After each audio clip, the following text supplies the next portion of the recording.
Así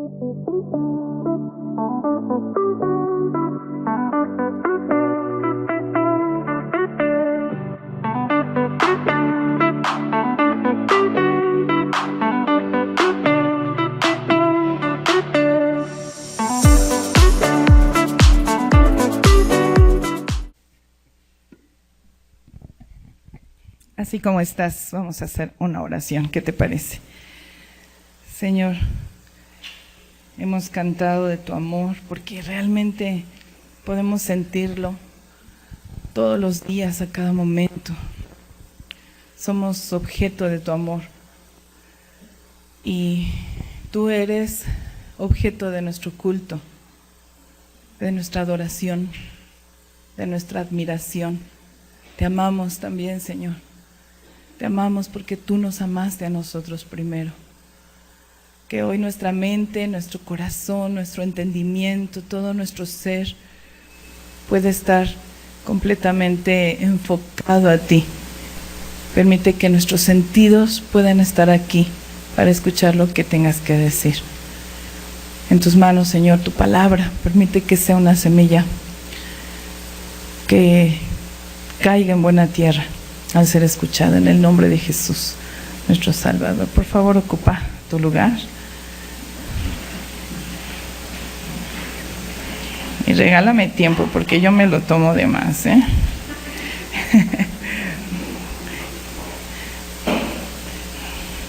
Muy bien. Estamos viendo Contracultura.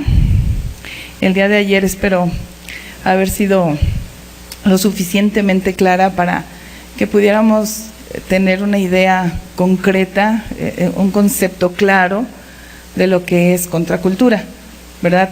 Me dediqué a pedirte que me acompañaras en una historia, a lo mejor muy conocida, que es la historia de la Torre de Babel, pero para que pudiéramos ir viendo los elementos de lo que es cultura, ¿verdad? Porque a veces estamos tan inmersos ya en nuestra cultura que no lo miramos, ¿verdad? Damos por hecho cada uno de esos elementos que finalmente nos forman, que tienen una influencia sobre nuestra mente, tienen una influencia sobre nuestros hábitos, sobre incluso nuestras aspiraciones, y ni siquiera nos hemos dado cuenta.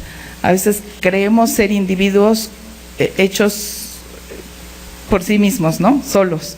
Yo pienso de esta manera, y no nos hemos dado cuenta que a lo mejor no somos más que el reflejo de lo que nuestra cultura nos ha sembrado. Entonces, hacer contracultura, yo te explicaba el día de ayer, pues es lo que realmente Jesucristo hizo cuando estuvo en esta tierra. Y de esto, o a partir de esta idea, voy a retomar. Solo para recordar, contracultura, te decía que es un movimiento que pretende poner de manifiesto su disconformidad ante lo que está preestablecido y aceptado de manera general. O bien es todo aquello que supone un revulsivo, y te decía que busque esa palabra que es revulsivo, y es un gran cambio, un cambio notable a la cultura dominante. Entonces, bueno, en realidad a lo largo de la historia, pues esas luchas que en su momento se han dado, terminan siendo cultura, ¿verdad? Te decía, el Señor me hacía ver o notar que a la larga, pues esa aparente contracultura, pues termina siendo aceptada y absorbida por la cultura, y realmente no cumple con el papel que aquí se menciona, ¿no? Ese cambio convulsivo, porque la única persona que fue enviada a esta tierra para hacer un cambio radical en la humanidad es Jesucristo. ¿Estás de acuerdo conmigo? Y bueno, vamos a hacer un poquito de historia. Cuando Jesús nace en esta tierra, vamos a hacer historia para aquel que a lo mejor no lo sabe. Quizás habrá gente en transmisión o aquí sentada que no sabe esto que voy a plantear. Previo a que Jesús nace, Jesús es Dios, ¿verdad? Y Él no tiene principio, no tiene fin. Él es Dios. Y sin embargo, la Escritura nos transparenta que desde antes de la fundación del mundo, ya estaba dispuesta la persona de Jesucristo para venir a esta tierra. Y ayer te decía, ¿verdad? Jehová mismo descendió, Dios mismo descendió pero a humanarse, a hacerse un ser humano, a encarnarse, a tomar un cuerpo como el tuyo y como el mío, ¿verdad? Siendo gestado en la Virgen María. Esto es para hacer historia para el que no lo sabía. Ahora, cuando esto sucede, estamos hablando de que el imperio dominante en la cultura donde él nació, ¿verdad? Ahí en todo lo que es Judea, el imperio dominante era Roma, ¿verdad? Ahora que si tú te acuerdas, ayer mi esposo me decía, y mis hijos, es que de pronto me sentí como que estaba en la clase de sociología o en ciencias sociales. Yo quiero que me acompañes a este tipo de datos que a lo mejor son cultura general, con toda la intención de que tenga sentido la palabra de Dios en nuestro aquí y en nuestra ahora, ¿verdad? Porque a veces lo separamos, a veces pensamos que, bueno, una cosa es lo que vivimos en nuestra, le llamamos secularidad, y otra cosa es la palabra de Dios, cuando en realidad la palabra de Dios es para nuestra vida cotidiana. ¿Sí? Entonces, voy a echar mano de algunos conocimientos que se supone que ya deberíamos de tener, y si no los tienes te los voy a comunicar porque nos van a funcionar, nos van a servir, ¿de acuerdo? Así que en tus libros de historia universal, vas a encontrar que Roma es, de hecho, el último imperio que dominó el mundo conocido. Cuando me refiero al mundo conocido, te estoy hablando básicamente de Europa, te estoy hablando de Oriente o de Asia y de África. ¿Por qué? Porque América no se había descubierto, ¿verdad? No había esa conexión. Entonces, en el mundo conocido, de pronto hubo varios imperios. De hecho, tú y yo estamos leyendo cuando llega el imperio de Babilonia, ¿verdad?, a conquistar. Ahorita estamos leyendo cómo conquista precisamente a los judíos, pero no es la única zona que conquistan. Cuando hablamos de imperio estamos hablando de extensiones territoriales inmensas, de muchísimos países que los imperios dominaban. Así que bueno, llega a Babilonia, después lo desplaza el imperio persa, después se combina con los medos persas, después llega a Grecia, y después a Grecia, te estoy hablando de años y años, ¿de acuerdo? O sea, esto no fue así como que en cuestión de semanas. Y después llega los romanos a invadir o a conquistar a Grecia. Y estamos hablando de ese periodo. Cuando Jesús nace, Roma estaba dominando todo lo que te acabo de mencionar, la mayor parte de los países de Europa y alguna parte del Oriente, que sería Asia, y alguna parte también de África. Estaban dominados. Ahora, cuando te hablo de dominio, te estoy hablando de que la máxima autoridad era el emperador. Y el emperador ponía en cada una de las regiones, o le llamaban en ese entonces provincias, un gobernador. Y el gobernador administraba esa zona a través de lo que era el ejército romano, ¿verdad? ¿Por qué? Porque el emperador tenía lo que era su jurisdicción o dominio sobre lo que era, número 1, las leyes, número 2, la religión, y número 3, sobre lo que era el ejército. Así que bueno, a través del ejército había dominio sobre esas provincias conquistadas. Ahora, yo quiero que notes algo importante que te voy a platicar. Dice la historia que el imperio romano duró desde el año 27 antes de Cristo, o sea, 27 años antes de que Cristo naciera, y duró hasta el 476 después de Cristo. O sea, estamos hablando que 440 años aproximadamente después de que Jesús nació, vivió, murió, resucitó y ascendió. O sea, a Jesús, ¿cuánto tiempo le tomó hacer esto que acabo de decir? 33 años, ¿verdad? Y después de que Jesús estuvo en esta tierra 33 años y nació, vivió, murió, resucitó y ascendió, todavía 440 años el Imperio Romano siguió gobernando pues las zonas que ya te comenté. Eso es historia, esto lo puedes leer y de pronto lo sabes, pero vivirlo debió haber sido un puñado de incertidumbres, de dudas, ¿verdad? Los judíos estaban esperando a su Mesías. Ahora, cuando estaba estudiando esto, me di cuenta que nuestra mente humana es tan finita, ¿verdad? Somos tan limitados que siempre aplicamos las cosas eternas para nuestro aquí y nuestro ahora. Los judíos estaban pensando en su aquí y en su ahora. ¿Qué esperaban? Ellos estaban diciendo, tiene que llegar el Mesías a derrocar Roma, a liberarnos de nuestra actual opresión, ¿verdad? Cuando en realidad los profetas y todo lo que el Señor había hablado llevaba cientos de años, mucho antes de que Roma invadiera su país, ¿no? Entonces, realmente me di cuenta, hermanos, que eso es algo muy común que nos sucede a los seres humanos. De pronto, las verdades eternas las reducimos solo para mis problemas, para lo que ahorita quiero resolver, lo que a mí me compete, ¿verdad? Cuando en realidad, bueno, el plan de Dios es mucho más amplio, más grande, más profundo, más eterno, y no se trata de reducir a Dios a mi vida, sino más bien sumar mi vida hacia los planes de Dios. Así que bueno, Jesús llegó a esta tierra, hizo su labor y pareciera que no impactó en cuanto a lo que es esta historia que te estoy planteando. Pareciera que no hizo contracultura, no al menos como los judíos lo esperaban, porque ellos esperaban pues que fuera un militar, que los coordinara, que los levantara en armas y bueno, finalmente las escrituras hablan de un Mesías que se sentaría en el trono a legislar y a organizar el mundo. Así que bueno, si es el emperador romano el que se sienta en su trono a legislar el mundo, pues estamos esperando que sea nuestro Mesías quien lo haga. Y finalmente no va a ser Roma el imperio, sino ¿quién crees? Pues Israel, ¿verdad? Nos va a levantar en este imperio. Pero no sucedió. No sucedió.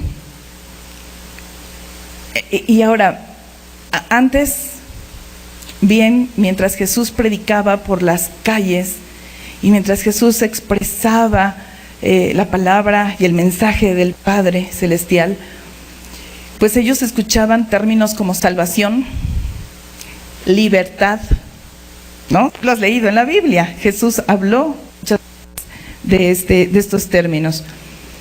Pero ya con lo que te acabo de plantear, ¿bajo qué tipo de perspectiva crees que escuchaban los judíos ese tipo de términos? Lo que ellos querían oír, ¿verdad? El Hijo del Hombre no vino sino a buscar y a salvar lo que se había perdido. ¿De qué hablas? ¿No nos vas a libertar de nuestros opresores? Si el Hijo los libertare, serán verdaderamente libres. Sonaba para sus oídos diferente a lo que ellos querían oír. Sonaba sin sentido para muchos oídos. ¿Cuál fue la contracultura que Jesús hizo? Bueno, pues básicamente la primer contracultura que Jesús hace es precisamente con su pueblo. Ese tipo de ideas, expectativas, costumbres que ellos tenían, el Señor llega y las rompe. Mira, no nos vamos muy lejos. Los fariseos lo denunciaban de ser amigo de publicanos. ¿Y quiénes eran los publicanos sino judíos que por dinero le trabajaban a Roma? ¿Verdad? ¿Y cuál era su trabajo? Pues recaudar impuestos, porque además era la base económica del imperio, ¿no? El imponer tributos que eran demasiado pesados a todas las provincias, pero para recaudarlos de los mismos judíos, pues se contrataba a personas para que lo hicieran. Y obviamente pues eran personas que tenían mejor comodidades, mejor oportunidades que los demás, y el resto del pueblo, ¿cómo los veía? Como traidores, ¿verdad? Pero llega Jesús y se sienta con ellos y conversa con ellos, y de hecho trae como discípulo a uno de ellos. ¿Te acuerdas? A Leví o a Mateo. Y después se mete a la casa de otro de ellos, que es Zaqueo. Y entonces tiene que Jesús llegar y romper expectativas, ideas, tradiciones. Por ejemplo, esta es otra parte en donde les dice Jesús a los fariseos infinidad de veces, pero les rompe sus tradiciones, pero en una de ellas les dice: ustedes rompen la ley de Dios, porque ellos le dicen: oye, pues es que tus discípulos comen sin lavarse las manos, pero ustedes están rompiendo la ley de Dios. Y infinidad de veces el Señor tuvo que romper tradiciones en la mente de los judíos. ¿Qué tal, por ejemplo, cuando eran los mismos romanos, los soldados romanos, los que venían a pedirle a Jesús la atención? Por ejemplo, uno de ellos a un siervo, ¿verdad? Mi siervo está enfermo, por favor, pudiera sanarlo. Otro a su hijo. Así que Jesús tuvo que venir a romper con mentalidades en su propio pueblo. Y mentalidades con respecto a los romanos. Porque de pronto, míralo, los propios soldados romanos venían y buscaban a Jesús. Y en el que acabo de citar, en esa historia, el romano puede descubrir que ese hijo de carpintero, pregonero de calles, que ni siquiera tenía pues una educación formal, rabínica, pero ese hombre tenía autoridad. El romano lo pudo ver y lo respetó. Y si esta influencia personal no se le llama contracultura, no tengo idea entonces de qué otra forma llamarle. Jesús empezó a romper con paradigmas. Mateo capítulo 10, regálamelo por favor. Es un paralelo al que ayer ocupamos, el pasaje que ayer ocupamos para terminar. Y es la misma expresión, solo que en esta ocasión es Leví quien lo registra. Y dice Jesús, habla él y dice: no piensen que he venido para traer paz a la tierra. Entendemos, ya te hice historia. No piensen que lo que vengo es arrebatar el imperio de Roma para que ustedes se sientan cómodos. A eso no vine. No he venido para traer paz, sino para traer espada, ¿verdad? Entonces no he venido a traer paz, sino espada.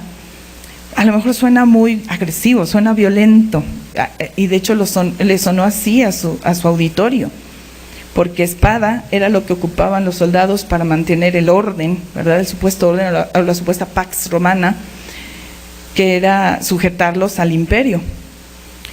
Pero cuando Jesús habla de espada, Él no habla de la violencia que pudiera generar una espada, sino habla de que, en sentido figurado, era un instrumento utilizado para exigir retribución.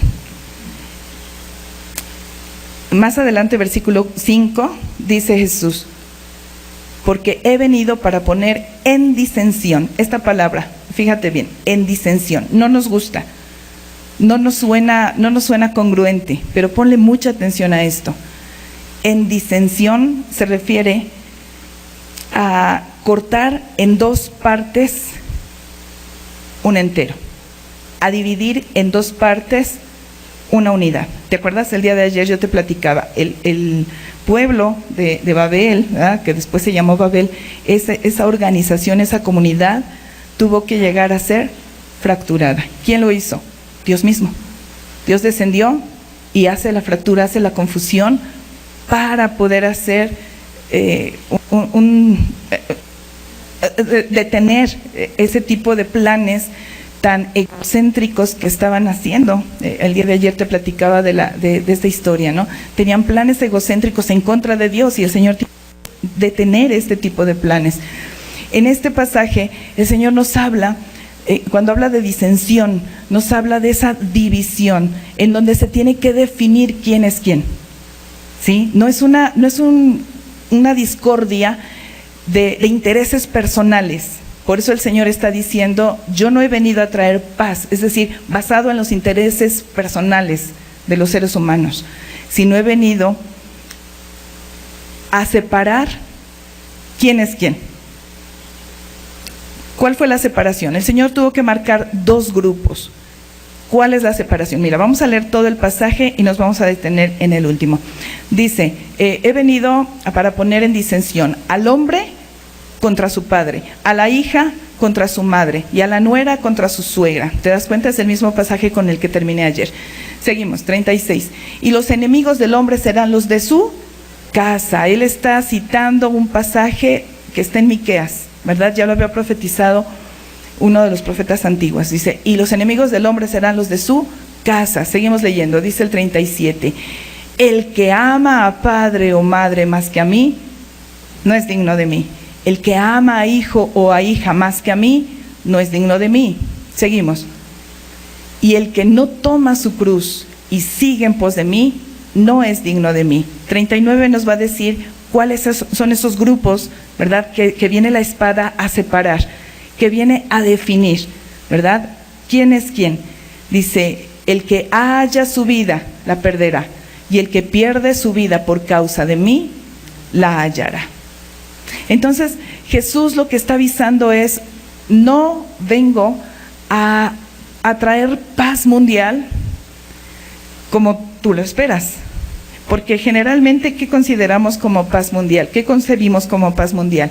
Tenemos un concepto de un estado ideal en donde la felicidad, la libertad, la paz entre los seres humanos y entre las naciones se da, una armonía. Pero jamás pensamos en que los seres humanos necesitamos tener armonía con nuestro Dios. ¿Te das cuenta? Entonces llega Jesús y dice, si tú estás esperando que yo venga a armonizarlos, pero que se alejen de Dios, ¿verdad? Y que siguen con sus planes tan egocéntricos, tan ensimismados y que ignoren a Dios, entonces se están equivocando, porque yo no he venido a eso. Y lejos de traer paz, mi persona lo que va a hacer es definir quién es quién. Dos grupos, ahí en el 39. Primer grupo, dice Jesús, el que haya su vida. Primer grupo de personas, el que haya su vida. El que haya su vida lo define en el versículo 37. Mira, regrésame al 37. Y dice Jesús, el que ama a padre o madre más que a mí no es digno de mí. El que ama a hijo o hija más que a mí no es digno de mí. Es decir, el que haya su vida es aquel que encuentra en su familia, no lo dice ahí, pero piénsalo, ¿qué es parte de tu cultura, además de familia? Pues tu profesión, tu trabajo, tus logros, tus metas. El que haya en aquello que es suyo, ¿verdad? Su identidad, su grupo. Ayer te decía, ¿qué te da cultura? ¿Qué te da la cultura? Te da identidad. Entonces, el que haya en esos grupos su identidad, pero no en Jesucristo, pues es el que buscó y encontró su vida. ¿Sí me estoy comunicando? El que ama a padre o madre, o hijo o hija, o el que ama a otras personas más que a mí, dice Jesús, lo acabamos de leer hace poco. Mira, recuérdalo conmigo. Llévame por favor a Crónicas, segundo libro de Crónicas, lo acabamos de leer hace unos días. Y ponle mucha atención a esto.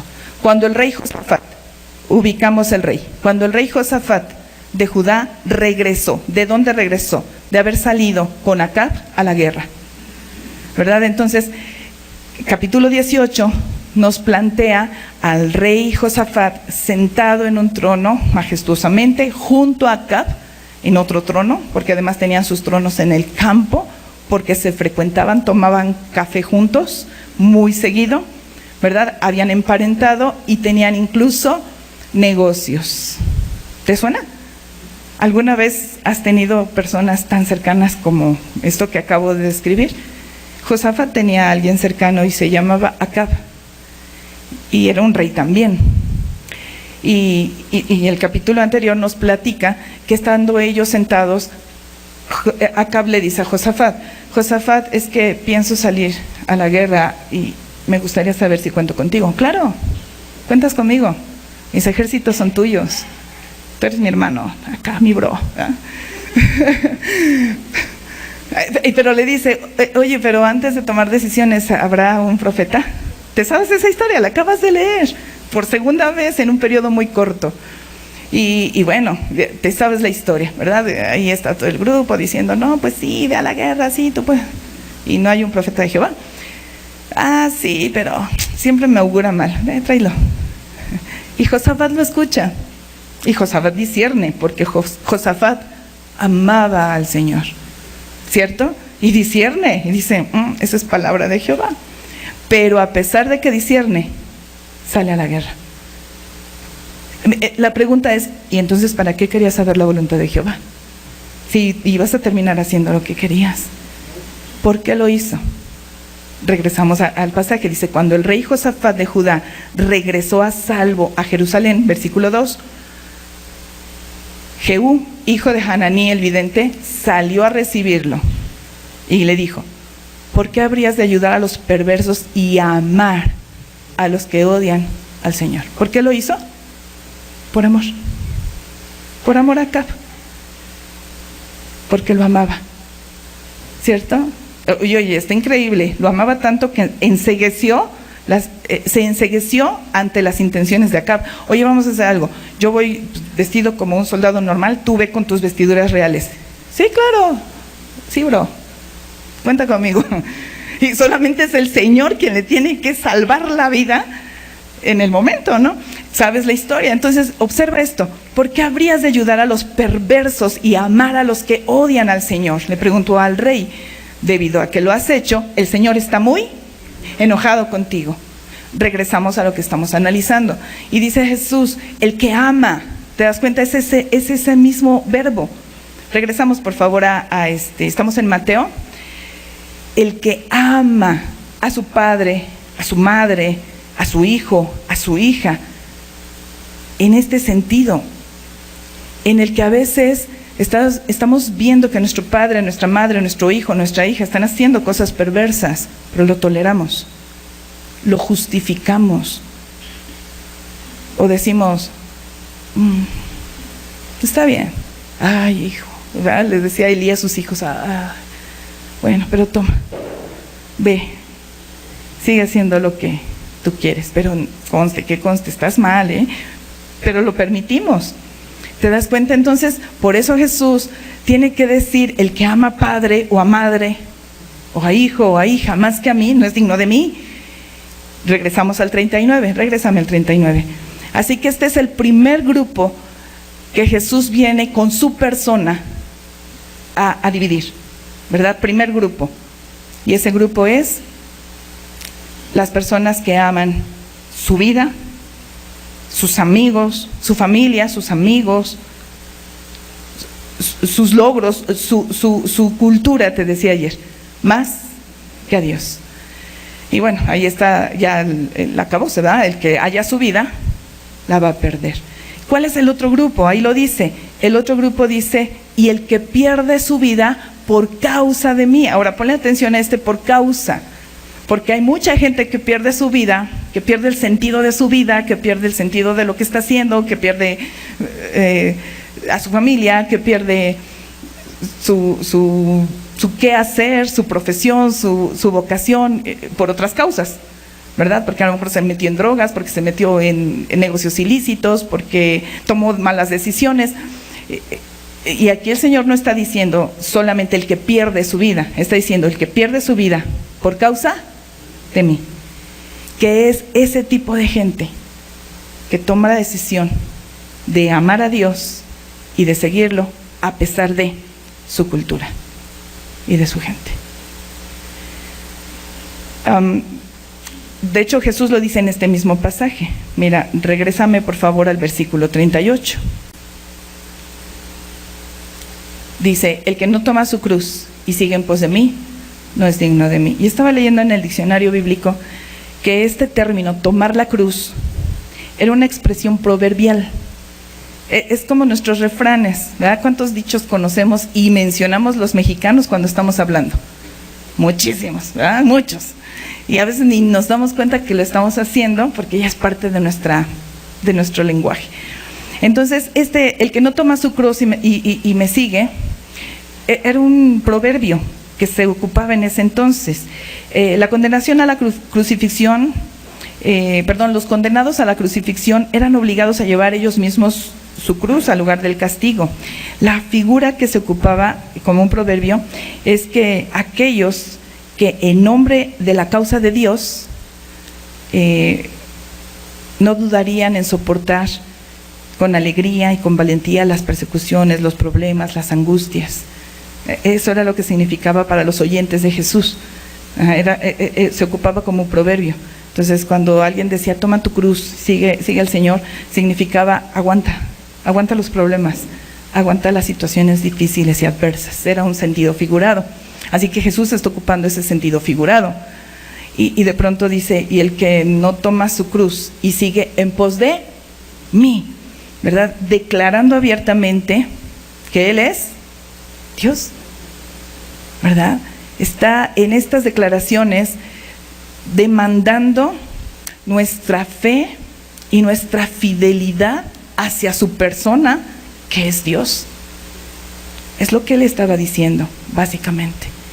Dividiendo a un grupo de personas y diciendo, habrá quien no me tome en cuenta y no le interese quién soy y quiera seguir su vida como siempre. Pero habrá quien pierda a lo mejor muchos intereses, quien tenga que autonegarse a muchas cosas, a muchos patrones. Tú si lees la carta que le escribe Pablo a Timoteo, constantemente le dice, habrá tiempos peligrosos, habrá gente de esta manera, habrá este tipo de conductas, pero tú sigue la fe, tú haz obra, ¿verdad? Tú cumple con el ministerio, tú haciendo una excepción. Ese pero tú es este segundo grupo de personas que de pronto tienen que hacer un balance, ¿verdad? Detenerse y decir, bueno, ¿qué sigue? Y ese que sigue es, quiero seguir a Jesucristo. Y muchas veces voy a perder amigos, e incluso la aprobación de mi familia, o voy a perder oportunidades, o voy a perder estatus, prestigio, muchas cosas, por causa de Cristo. Porque dice ahí, por causa de mí. Así que alude a la muerte del yo, a la autorrenuncia por causa de nuestro Señor y por agradar a nuestro Dios. El Señor me hablaba esta parte muy importante, te la dictó tal como me la dijo. Velar por los intereses de Dios y no por los intereses personales. Ese es el llamado. Tener muy presente qué es lo que Dios quiere. Y yo inicié diciéndote que la idea es que no estemos pensando en nuestro aquí y nuestro ahora, sino que estemos pensando en las dispensaciones eternas de Dios. Lo que Él nos ha proyectado y nos ha planteado en su palabra, que desde el principio hasta el fin todo está en sus manos y que tiene propósitos. Todo. Que la era en la que estamos viviendo es una era que está preparada para nosotros. Y nosotros estamos preparados para esta era. Dice el apóstol Pablo que se nos preparó con anticipación buenas obras para que anduviéramos en ellas. En un mundo maligno y perverso, porque es el que nos tocó vivir. Si tú te has dado cuenta, si abres los ojos y volteas y te das cuenta, son tiempos que en la Biblia se manejan como los postreros tiempos peligrosos, en donde habría un montón de gente con un montón de características peligrosas. Y ya estamos viviendo esto. Así que Jesús trascendió en la vida de los oyentes. En la cultura lo hizo, lo hace, pero no como nosotros esperamos. La influencia que Él tiene es personal, es en cada uno de nosotros. Y lo siguió haciendo, y lo sigue haciendo a través de sus seguidores. Jesús trasciende por medio de sus seguidores. Mira, lee conmigo este fragmento de una oración que hizo Jesús antes de irse de esta tierra. Vamos a leerlo, Juan capítulo 17, mira, inicia diciendo, vamos a revisar el versículo 9 que dice, yo ruego por ellos. ¿Quiénes son ellos? Anterior a esto dice, los que me diste, ¿sí? Los discípulos. Yo ruego por ellos, no ruego por el mundo. Este mundo se refiere a aquel sistema que está en contra de Dios. Ese mundo se refiere a la cultura que ayer te describí. Ese mundo se refiere a la mentalidad que tenemos los seres humanos en contra de Dios, que lo repulsa. Te leí en Salmos que incluso dice, vamos a desatarnos de sus cadenas, vamos a librarnos de sus ligaduras. Se refiere a ese mundo, esa mentalidad que se aleja de Dios. Y dice Jesús, yo no te ruego por la gente que tenga ese tipo de mentalidad, sino por los que me diste, porque son tuyos. Le está diciendo Jesús a Dios Padre. Ahora sí, vámonos a saltar hasta el versículo 14. Lee conmigo, dice, yo les he dado tu palabra. ¿Qué nos dio Jesús?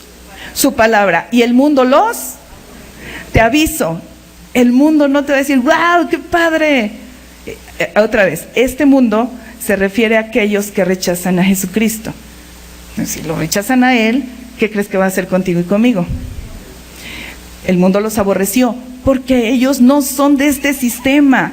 Tú y yo no somos de los que estamos o de los que estuvieron en su momento haciendo torre para alcanzar a Dios, irle y reclamar, o para todo lo que te platiqué ayer. No somos de esos. Gracias a Dios, ¿verdad? ¿Por qué? Porque somos llamados. Porque ayer yo te decía, escucha el llamado de Dios, y el llamado es sal de Babilonia. Y ya escuchaste ese llamado, espero.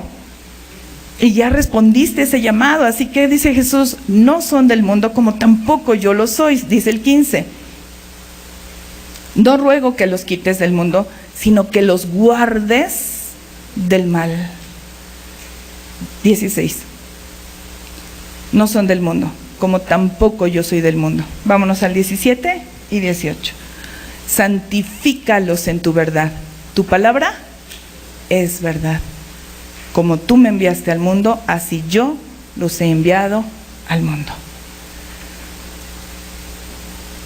¿Qué sucedió después de esta oración? ¿Qué sucedió después de 3 años que estuvo Jesús con 12 de ellos y con una multitud que los siguió? ¿Qué sucedió? Sucedió, tú lo lees en el libro de los Hechos, que como 120 personas perseveraron en oración obedeciéndolo a Él, porque dijo, no se vayan de Jerusalén hasta que venga la promesa del Padre, hasta que ustedes sean investidos del poder de lo alto, y entonces salen y predican. Si lo intentan solos, no lo van a lograr, ¿verdad? Si ustedes dicen, yo voy y predico porque sí entendí, te aseguro que no lo vas a lograr. Déjate llenar por el Espíritu Santo. Y de pronto dice Jesús, quédense ahí hasta que sean llenos del Espíritu. En cuanto ellos son llenos del Espíritu, empiezan a suceder, tú lo has leído en Hechos, un montón de cosas bellas, hermosas, poderosas, increíbles y también dolorosas. Persecuciones, tú has leído en la Biblia las persecuciones que ellos recibieron de parte de los judíos. ¿Por qué? Porque los judíos simple y sencillamente querían acabar con esta doctrina. ¿No? Pensaron, ya crucificamos al maestro, porque sigue esto, tú lo has leído. Pero ¿qué siguió en la historia? Tú sigues leyendo y te vas a encontrar que los siguientes años, porque yo te platiqué, ¿verdad?, que el Imperio Romano continuó, y los siguientes años te encuentras con que el Imperio Romano continuó afligiendo al pueblo judío hasta el año, hubo insurrecciones de parte de los celotes, ¿verdad? Hubo turbas, mucha sangre corriendo, hasta el año 70, en donde definitivamente 2 generales llamados Vespiano y Tito van y atacan Jerusalén, la destruyen y destruyen el templo.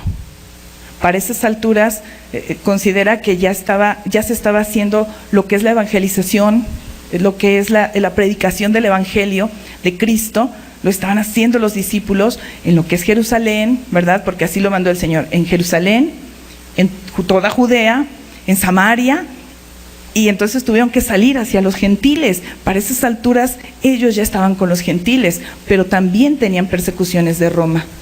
En el año 64 después de Cristo, te estoy hablando después de Cristo, en el año 64, el emperador que en ese momento estaba, que es Nerón, sufrió Roma un incendio, y los pobladores le echan la culpa a él porque era un emperador sumamente agresivo y piensan que había sido él. Y él, por limpiarse las manos, le echa la culpa a los cristianos. Así que como castigo público lo que hace es tomar presos a un grupo de cristianos y cada noche encendía sus cuerpos en sus jardines como antorchas humanas frente a todo el pueblo romano, para que ellos se sintieran contentos de que se había hecho justicia.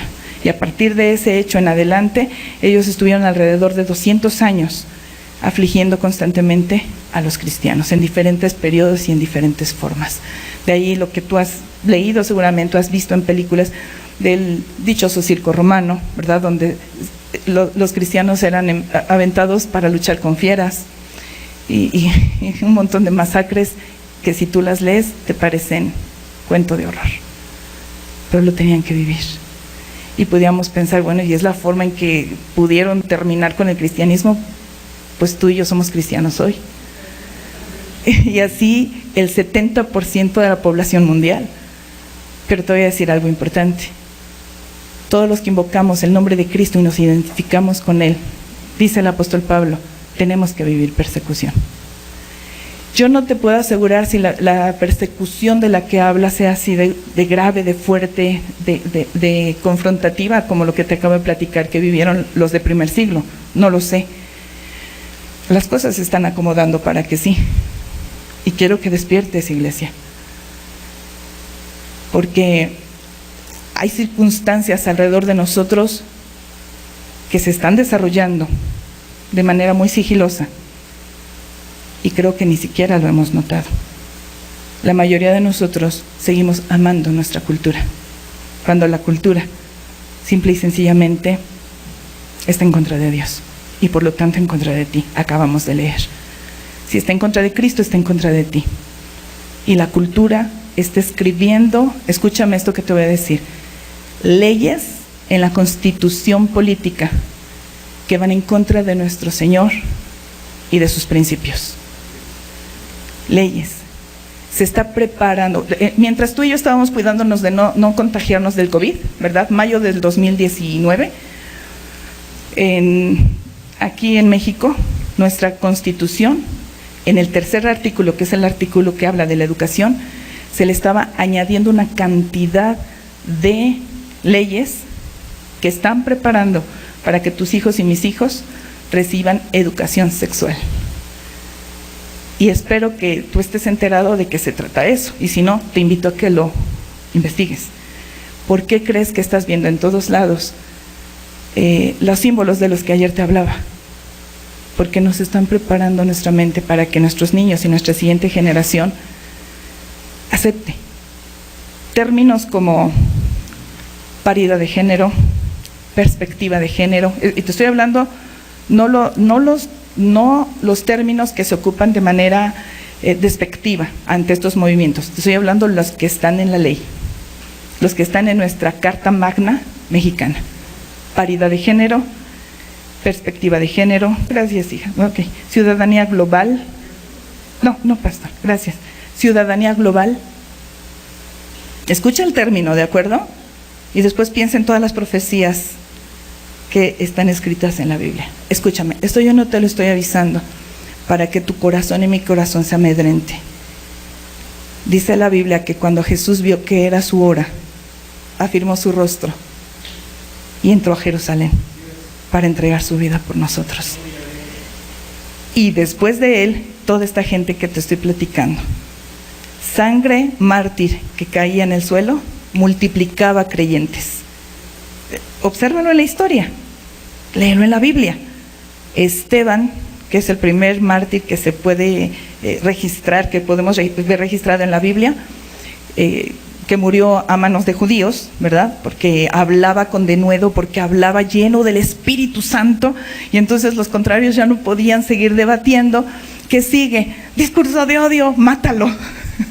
¿Te suena? Porque es lo que está sucediendo hoy en nuestra cultura. Yo te pregunto, ¿cuál es tu posición y la mía? Porque tenemos que tomar una posición. No, yo aquí neutral. Mira, desde mi casa yo aquí los veo. Yo no vine a traer paz a la tierra, dijo Jesús. He venido a traer espada.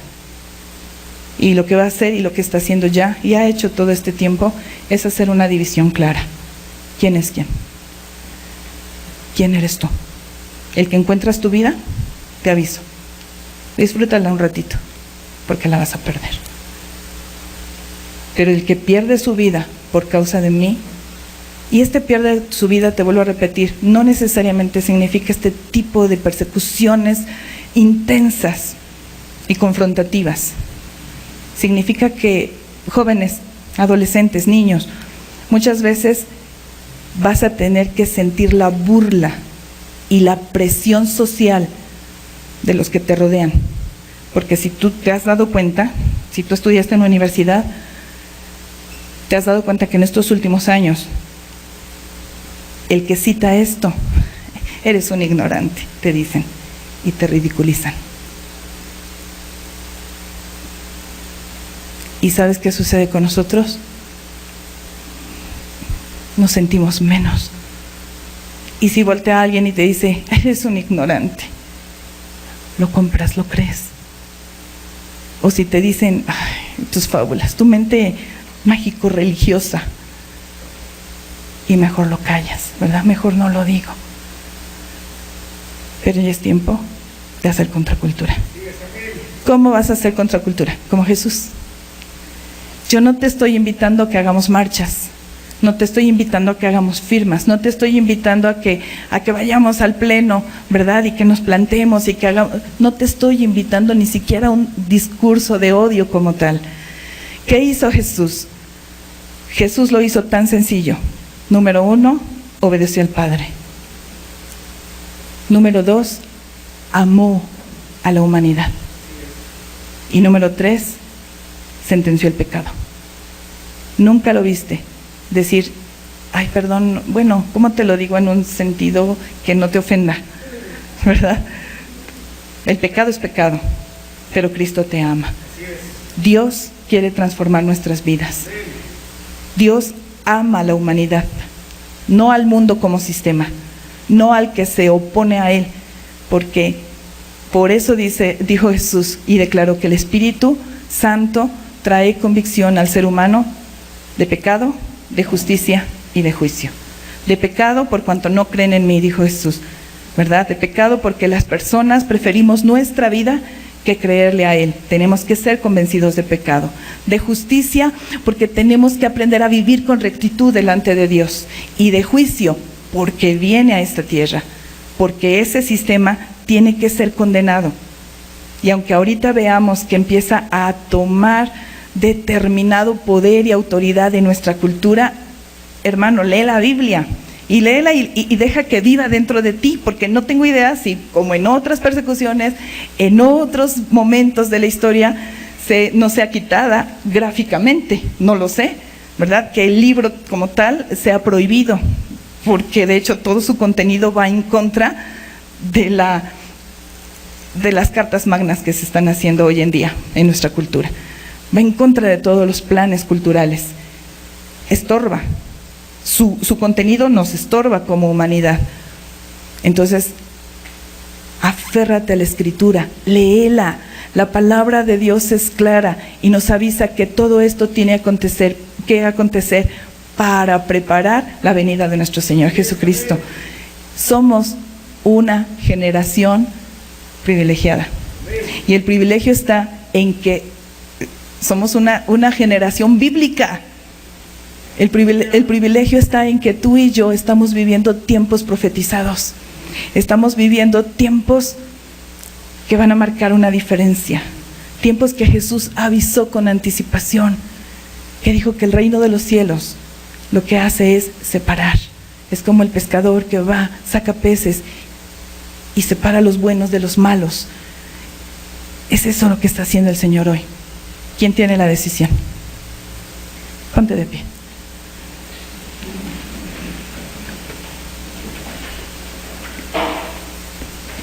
Oré mucho al Señor porque toda esta información, esta última que te di, no te generara dos cosas. Ni que te generara morbo, porque no es la intención, ni tampoco miedo, porque tampoco es la intención.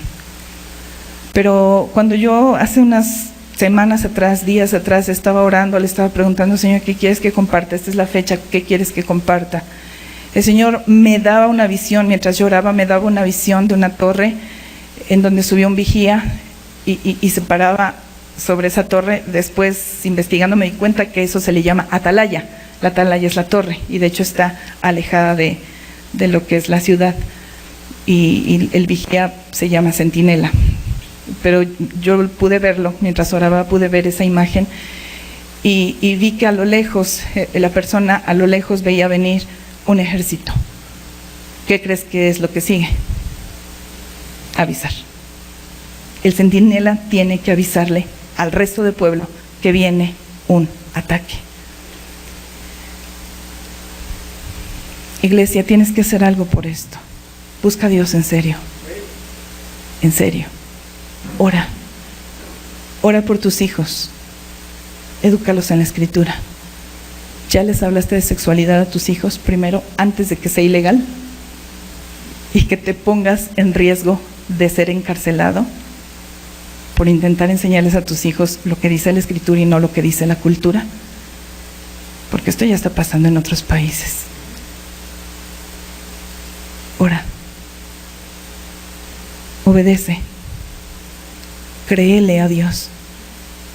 Escucha a sus centinelas, porque aquí cada servicio se levanta un centinela una y otra vez y otra vez y otra vez. Y nuestro corazón babilónico, el mío, el tuyo, de pronto puede sentir, desecha eso. Escucha a Dios cada vez que nos está llamando a dejar nuestro lugar frío, a nuestro lugar tibio, cómodo, conforme, porque ya es tiempo de empezar a decidir de qué lugar somos, en qué grupo estamos. Cierra tus ojos, habla con Dios en tu propia perspectiva, lo que tú puedas estar viviendo con respecto a esto. Y mira dentro de tu mente todo lo que hemos estado leyendo, todo lo que está escrito en la Biblia, todos esos lapsos y lapsos y lapsos de historia en la Biblia de hombres que afirmaron su mente, su corazón y se dispusieron a honrar a Dios en culturas ajenas, en momentos diversos. Piensa en Daniel, en Babilonia, pero con un corazón determinado. Piensa en Esther, alejada de su familia por el imperio persa, pero cumpliendo los planes eternos de Dios. Piensa en todos esos hombres y mujeres que vieron interrumpidas su vida, sus planes, sus deseos, sus anhelos, su cultura, para vivir la contracultura del reino. Y después habla con Dios y dile, heme aquí. Piensa en Jeremías, que ni aun su pueblo le creía. Ezequiel, que recibe toda la revelación mientras estaba yendo en el grupo de cautivos. Hombres y mujeres de los que esta tierra no eran dignos. Este mundo no era digno de toda esa gente radical que amó a Dios, aún en contra de su propia vida y por encima de su cultura. Espíritu Santo, definitivamente, como nos lo has dicho recientemente, necesitamos tu persona, tu presencia gobernando nuestra mente, gobernando nuestro corazón, nuestros sentimientos, nuestras emociones, nuestras decisiones, nuestra vida, nuestra familia, todo lo que somos, todo lo que tenemos, todo lo que hay en nosotros rendido delante de ti, Señor, presentado delante de ti. Necesitamos ser personas completamente convencidas de lo que hemos creído, sin mirar atrás, sin el corazón dividido, amándote por encima de todo, Señor, en esta tierra, aun si fuera necesario perder la vida, aunque eso no signifique muerte necesariamente. Ese perder la vida es que a veces tendremos que perder el sentido de nuestros propósitos aquí en la tierra para vivir tus propósitos. A veces tendremos que perder aquello que nosotros soñábamos para cumplir lo que tú has soñado por nosotros.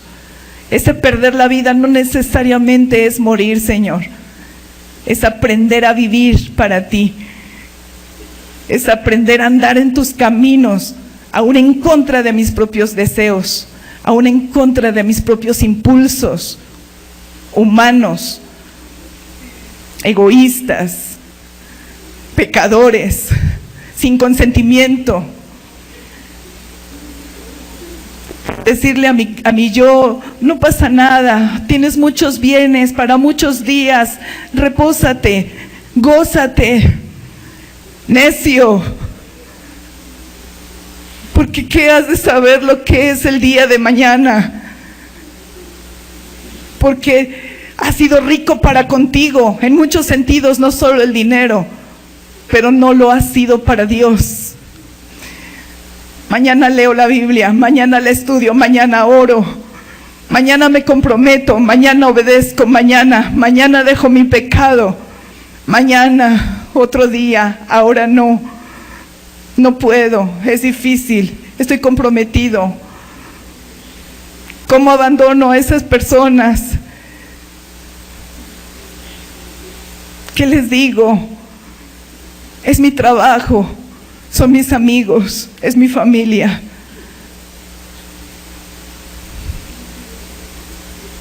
Señor, haznos radicales, aunque eso signifique quizá que el mundo nos señale, nos juzgue. Haznos determinantes, determinados para buscar tu rostro, aunque eso signifique, Señor, que tengamos que morir a nosotros mismos. Guíanos por sendas de justicia, por amor a tu santo nombre, Señor. Bendice a tu iglesia, bendice tu palabra, Señor. Cumple los propósitos que tú tengas acerca de esta palabra que he expuesto. Que sea para bien y edificación a tu casa. Que sea una semilla que germine fruto apacible de justicia en nuestros corazones. En el nombre de Jesús. Gracias, iglesia.